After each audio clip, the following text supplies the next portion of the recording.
Hi, this is Brock Dickinson, and I'm coming to you today from the region of Niagara in Canada.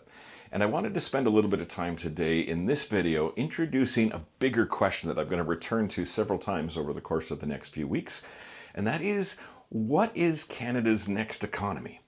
Now, there's no question that Canadians have been feeling a lot of angst and anxiety over the course of the last couple of years. And some of that is that we've survived a global pandemic and major inflation. Some of it is that there's political upheaval south of the border with our nearest neighbor. And some of it is just that the rules of the global economy are changing. And as scary as this is, I think if you stick through till the end of this video, you'll see I think there are at least 20 major sectors of the Canadian economy that are poised for massive growth. But today I want to talk a little bit about some of the global forces that are driving this process. The first of those is demography. Now, we've spent most of human history as a species kind of living in a context in which the population was growing. Population has risen over time, and in fact, much of our understanding of how economics works is based in part on the notion that the population, and therefore the market, continues to grow over time. But we're now entering a period where population growth is not a sure thing. There are parts of the world where it will still continue. West Africa is supposed to have a population of 1.4 billion by the end of this century. But in much of the world, the population is actually shrinking. If we think of places like Germany or Italy or China, the population is in decline. Now, those kinds of jurisdictions also have something else in common. They have become major centers of the manufacturing world. And as population declines, so does workforce. And companies in these countries are struggling to find workers to support existing industries, which means they're already starting to look at other places they could go to continue their economic activities. But this is particularly acute in the context of a country like China. China today has a population of 1.4 billion, but there are projections from major research institutions like the Pew Research Center suggesting that by the end of this century, the population of China could fall as low as 488 million people, to go from 1.4 billion to 488 million in the course of the next 75 years. Now, why is China a major manufacturing center? Because it has cheap labor. And if it's losing labor, if it's losing population, if its workforce is shrinking, the entire rationale for China as a manufacturing hub begins to disappear. And it means that manufacturing, this global trade system that we've created, is all suddenly in play. That much of our production globally will have to shift from its current location to some other place just because it's got to find access to workers to support those industries. And so as China, as Germany, as Italy begin to lose companies in this process, other places will gain them. The second big change, the big global process that I think is underway that influences the opportunities that we're likely to see in the Canadian context is the notion of the environment. And in particular, the question of how climate change plays out around the world. Now, there's lots of debate over climate. I'm not trying to get into any of that. I'm not going to talk about causes and effects and solutions. That's another topic for another day. But I think that we need to recognize that as the planet warms, that will have differential impacts in different places. And one of the industries that gets most affected by that is agriculture. Some places will get warmer climates that benefit agriculture and will therefore be more productive in a warmed climate. Others will see too much warming or too many other climate-related effects that undermine their agricultural opportunities. Where I'm sitting at right now, today, this Niagara region, I can expect that in the next 30 or 40 years, the growing season will be 30 days longer. There will be 30 to 40 warm nights per year on top of the number of warm nights we already have. But I'll also see a tripling of the deficit of precipitation. There won't be enough rain to kind of support as much agricultural activity. And so we get this kind of mixed bag. If I'm warm and have warm nights and longer growing seasons, then I can grow more product and more crops and a wider diversity of crops. But if I'm short of water, then it impacts my ability to do those kinds of things. And this story is going to play out everywhere around the world. And by and large, the way that it produces results that impact the economy is through agricultural losses. we are likely to see less agricultural production in the future, therefore less food in the future, and an increasing food deficit. There are many parts of the world that will struggle to find enough food to feed their own populations because of the impacts of climate. Now, that's going to benefit those communities that rely on agriculture because it means the price of agricultural products, of commodities, of foodstuffs themselves begins to rise pretty dramatically. But it also sort of suggests that there are going to be many communities that lose out in that process. This is not just true of food crops, but also relates to industrial crops. If we think of the cotton industry, for example, who are among the top 10 cotton producers in the world? Well, Turkmenistan and Uzbekistan rank amongst those top 10. Their cotton industry relies on an irrigation system that was built by the Soviet Union in the 1950s, and that irrigation system has as its root source of water a series of glaciers in the region's mountains. Those glaciers will have melted away entirely by the end of this decade, and Uzbekistan and Turkmenistan will no longer have a cotton industry. China is also one of the world's largest cotton producers, but as they shift to food production to feed a hungry population, they're likely to leave that industry.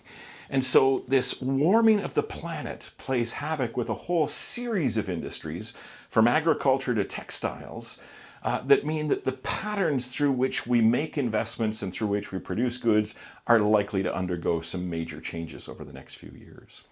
And the third of these big global forces that's kind of reshaping the economy is what some refer to as the end of the global order. So the global order is a kind of a political science term that applies to that range of rules and institutions that the United States and its allies created after the Second World War. So think of the United Nations, the World Bank, the International Monetary Fund, the General Agreement on Trade and Tariffs, this kind of international rules-based system that relied on the US to back it up and to make sure that others played by those rules. But in recent years, the US has become more isolationist and is no longer interested in being the world's global policeman. And so it's not as vested in enforcing the rules of those kinds of systems. And one of the results of that is that we see increased levels of instability around the world. We see more armed conflict. Russia, Ukraine, Armenia, Azerbaijan, Israel, Hamas, Pakistan, India. There's this sense that conflicts are bubbling up all over. We see increased levels of piracy in places like the Red Sea, the Gulf of Aden, the South China Sea. We see more sabotage as we blow up pipelines in the Baltic Sea and oil tankers in the Red Sea and cut the internet cables linking Asia and Europe. This would have been unthinkable a decade ago, but is now something we see in the news almost every day. And this increased instability makes it more and more difficult for businesses to function in the global context. They have to rely on supply chains that are increasingly stretched across a hostile world with all kinds of additional risks coming into play, and those risks inevitably lead to increased insurance costs. And as a result, we've actually seen levels of global trade declining since 2008. We often think we're in a period of globalization. The data shows something else, that we are trading less as a global community than we did a decade or two ago, and that decline is slowly but steadily pushing us into regional economies rather than a single global economy. And in the midst of all of these global forces, we suddenly have the arrival of President Trump as the newly elected president of the United States. And there's a sense that part of the Trump agenda is to try to take advantage of these critical global trends in a way that benefits the United States. If the trade system is already in upheaval, how do we stir the pot to sort of advantage the US in that context and to make sure that that investment that's flowing out of places like China and Germany and Italy goes to the US? And so the US has staked out an America First policy that says, we want the benefits of these changes, and we don't really want those to accrue to anybody else. But part of what that has done is to increase economic instability more generally. And we can see lots and lots of data that trade uncertainty, that policy uncertainty, that economic uncertainty is higher now than it has been in any historic period that we sort of have within living memory. And so there's this sense that, just as these big global forces are starting to kind of tear away at the way the economy works, we have political forces that are sort of moving into this space as well. And we can see how this makes the Canadian economy vulnerable. The average car built in southern Ontario, for example, gas-powered car, has 30,000 components. There are massive supply chains that stretch all the way around the world to supply these automotive parts makers and manufacturers. And so when these multiple forces begin to kind of come together to create uncertainty, it creates anxiety in the broader economy. And often this kind of plays out in very real ways at the local level. You might have noticed that highway construction projects are taking longer than you might have thought over the last few years. And this is not an illusion, this is not just frustration, but it's something that is actually happening.